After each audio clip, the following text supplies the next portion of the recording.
What's going on, YouTube? It's Q back here again with another video for you. In today's video, I'm here to install a mod on my ND3 Miata. So that mod is going to enhance my trunk. So let me show you what we got going on right now with my trunk. Ain't nothing really wrong with my trunk. It's just basic. So I can open my trunk in one of three ways. So I got the interior button, and I have this button that's lined up with the S in Sky Active underneath the bumper. I can pop it, opens the trunk, or it cracks the trunk, or I can do it another way on the key fob. Just hold this button. I just hold the button and pops the trunk, but it doesn't open the trunk. It cracks it. I got to do it myself. That's a little bit ghetto. I need something that's very demure, very special, exquisite. So I got this mod, and shout out to my guy Jeff again. He's a huge supporter of the channel. He sent me quite a few mods. We got it from MX5 Things, the trunk popper. So I'm about to install that right now. Very easy, I hope. I hope I'm down this sword, but it should be very simple, and it should add a lot of functionality. Should make the trunk pop right open just like so. So this trunk popper costs about $100. Actually $99.99 plus tax. I don't know what shipping is, but huge shout out to Jeff. Thank you very kindly for this modification.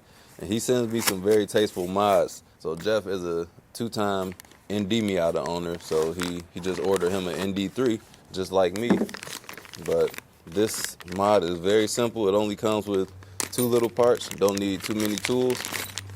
So we got these hinges right here with the springs on them. It's going to be two different springs. One is going to have a tab for this zip tie that's in the bag, and the other one is just plain without the zip tie thing. So the difference between the two, we got this one.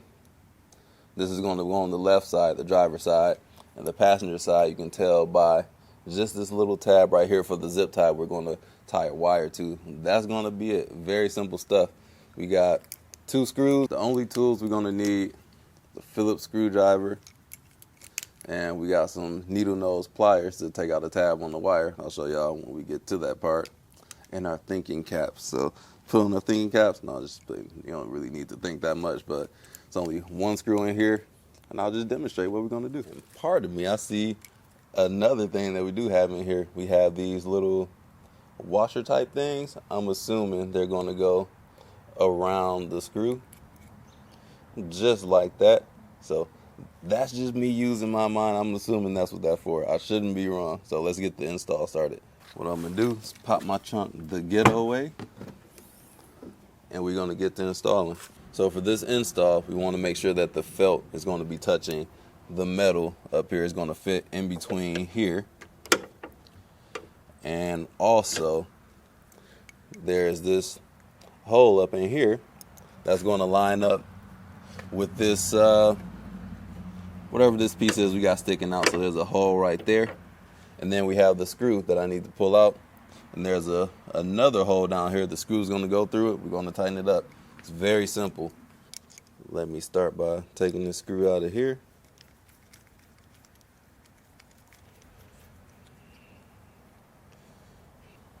So I'm going to line this up. Make sure this hole covers this little, what is that, a rivet? Or a bolt, whatever that is. If you buy it, you'll know exactly what it is.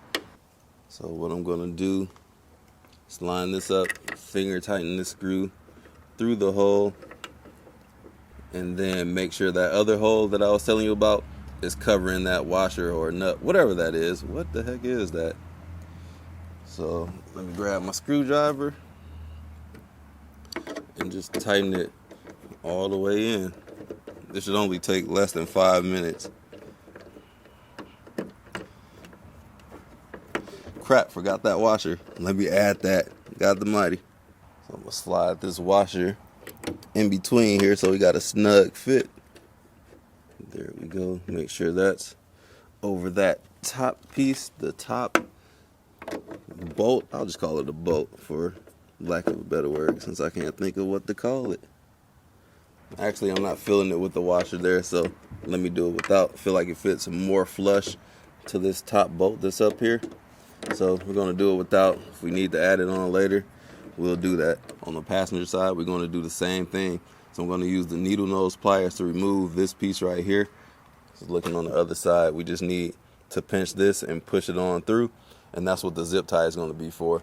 And we're just going to zip tie it together so we can get access to the screw hole down there, as well as this little nub piece, this washer. What the heck is that?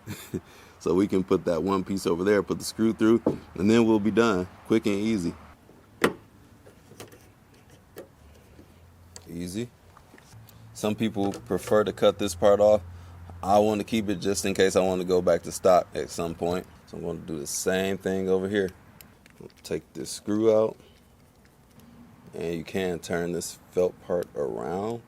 It does rotate, because I was confused at first. I'm like, how do I get this in here? It turns around. So line that up there. Get my screw. Finger tighten that. Grab my screwdriver. Finish it on up. That's tight. That's all good. Now I'm going to take my zip tie. That's what we have this bracket for right here. Put this eensy wincy zip tie through here. Both holes.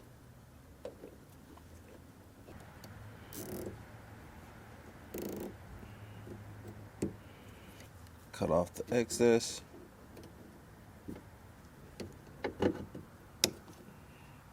Now that I'm looking at it, I don't want this piece here. It's a lot of moving parts here, and I would hate for it to get smashed down in here, even though it shouldn't. But I'd just rather be safe. I'll just reconnect this in the future if need be. There, got it off. Now let us see what that trunk do.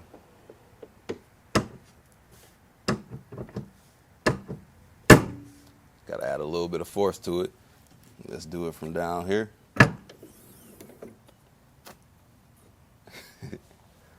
Try it a couple more times. It is a little bit more force. Do it with the key. I like that. Swag to it. Let me try it from the inside, see what that be like as well. So now when I do my curbside pickup, I can look fancy. I ain't got to pop the trunk and they got to struggle with their groceries if they're struggling. I'm exaggerating, but it just looks cooler for it to pop up. So simple, easy mod. So if you're interested in one of these, this one in particular came out from mx5things.com. So check out their website. This wasn't specifically for the ND3. It just works. Add a little bit of force. That is very nice. Now let's compare this to the SQ7. Who has the best opening trunk now since I got my Miata trunk popper open? Because it used to be the worst. This and the WRX were the worst. So let's do the Audi. Come on, pop. German things. I don't know why I didn't open the first time. That's lovely. Not for the Miata. Got the mighty. Now let's close these two. The Audi's gonna win. You knew it was gonna win. But the thing with this, you gotta put some force on it. It's not gonna close easily like it used to. Not like you gotta close it hard, it's just more force. Cause I could normally just close it like this. But now, kinda gotta slam it a little bit. But I'll keep y'all updated on how this works over the test of time. If that spring wears out, everything is good, which it should be. Now we got the WRX, got the big wing on here. That's kind of what the Miata used to do before I put that mod on there. I wish this had one of those as well. But with this wing, it might not do the same. And I was reading comments on videos too with people saying that the MX-5, it won't pop with a spoiler on there, with a factory spoiler. I have a factory spoiler, but it's a little thin factory spoiler. If you got something like this on the Miata, that might not work. But for November 2024, it is November 2024 right now, but that was purchased in October most likely, so it wouldn't be the updated one.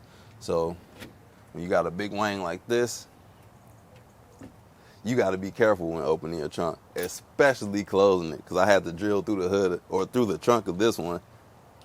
But now I like to just close it all the way down and just do a baby slam. I don't like this is a lot of moving wing right here. I don't want to damage the holes in the trunk, which it has the structural rigidity to hold it, but just me personally, I just like to do a baby slam. Sometimes just one of those. That's it. That is so nice.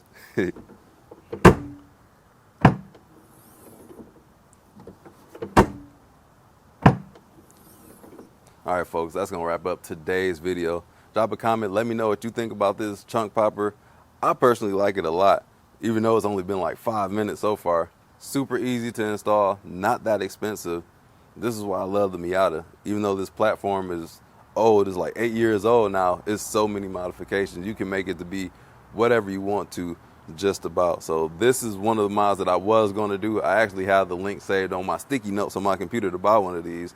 But huge shout out to Jeff for providing me with this, because I didn't even get a chance to mod my Miata. I've been focused more on the WRX for now, but this is coming along just fine as well. And I still plan on doing more things, but I'm gonna get around to it. But this is gonna make life much better. So if you guys got any more recommendations, drop a comment, let me know. I would love to know what you guys are putting on your Miatas that will make life easier. And so far, I got the stubby antenna, I got the shift knob in here, the elbow pad, steering wheel, and the exhaust. But I'm looking to do more things. I need to do some aesthetic mods to it, and that'll come maybe this winter, maybe in the springtime. I'm not sure, but I'm just enjoying driving this car right now. But if you got anything that'll, like functionality mods, I would love to know about that, because this was super easy. I was shocked it was that easy. So it took me a minute to get around to it, but glad I finally did. Worth it in my opinion. So that's all I got to say about that. If you like the video, give it a like. If you want to see more content like this, subscribe to the channel. Don't forget to drive safe, and I'll catch you all in the next video. Peace out.